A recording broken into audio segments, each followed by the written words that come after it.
Anna from Koala Soap, and today we're going to be making another soap. And again, we have 4 ounces of glycerin, 4 ounces of shea butter melt and pour, 4 ounces of glycerin melt and pour, 4 ounces of shea butter melt and pour, and this time I'm going to try 12 ounces of shea butter melt and pour instead of our 13 or 14, just so I can maybe save a little bit of soap.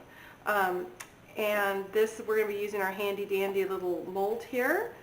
So the colors today, it kind of wore off. I believe this is pink strawberry or watermelon. I'll look it up and put it in the links below.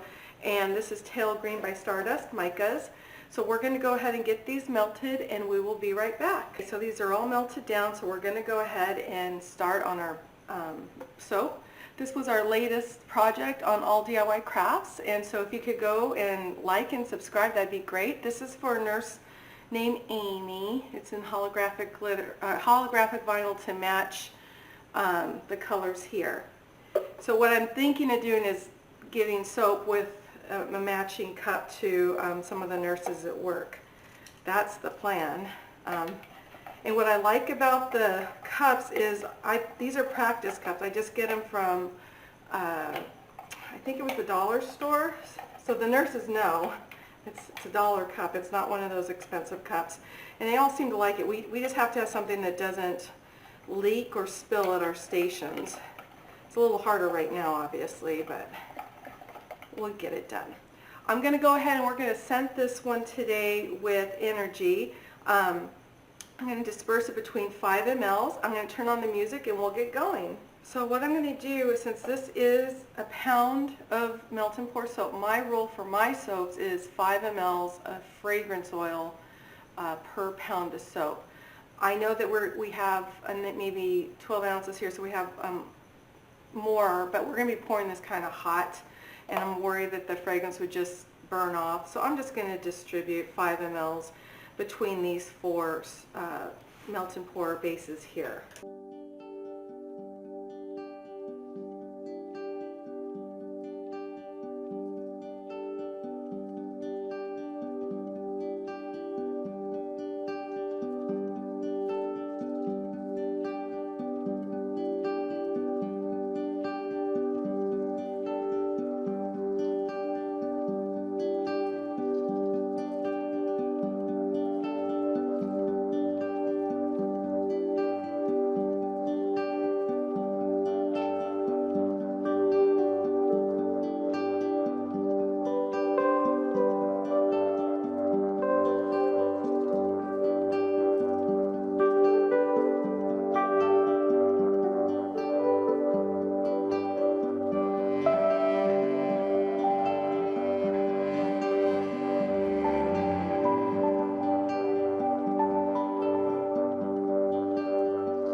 Okay, so I let this sit and get completely cool. So I check it by checking the bottom of the silicone and seeing if it feels warm or not.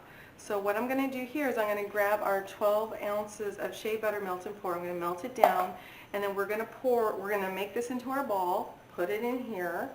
Then we're going to pour this I'm going to try again between 150 and 160 degrees Fahrenheit. So what I'm going to do is I'm going to go ahead and melt this down, and then we'll work on this while waiting for it to cool down. If I don't have enough of the shea butter melt and pour here, one of the reasons I don't add scent to this is, you've probably seen in the last few videos, is if anything I have left, I pour into one of those 6-cavity pink molds, and there's no scent to it, so it won't conflict with anything I'm putting in here. So if I'm a little short, that's fine. I'm going to just grab a little bit of the shea butter that I didn't use from the last video, and then I'll add it in so that we can make sure we top this off. So links to everything I'm using are down below. I am trying to update the website with the exact recipes, with the exact measurements, and then please check out All DIY Crafts so that you can see how we're making other things with the same resins. I'm trying to get them to match the soaps for the holiday times. Okay, so we're going to go ahead and get this going.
Okay, and we're back, and here it is unmolded. We will go ahead and do the cut.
Okay, so we're done. I like this one the best. It kind of looks like flowers sprouting over here. It really looks cool. So I'm really happy with this one too. I was going for roses and leaves, so I think I achieved it. Anyway, please like and subscribe, and don't forget to look at our other channel, All DIY Crafts. Links to everything are down below, and we will see you next week. Have a great weekend.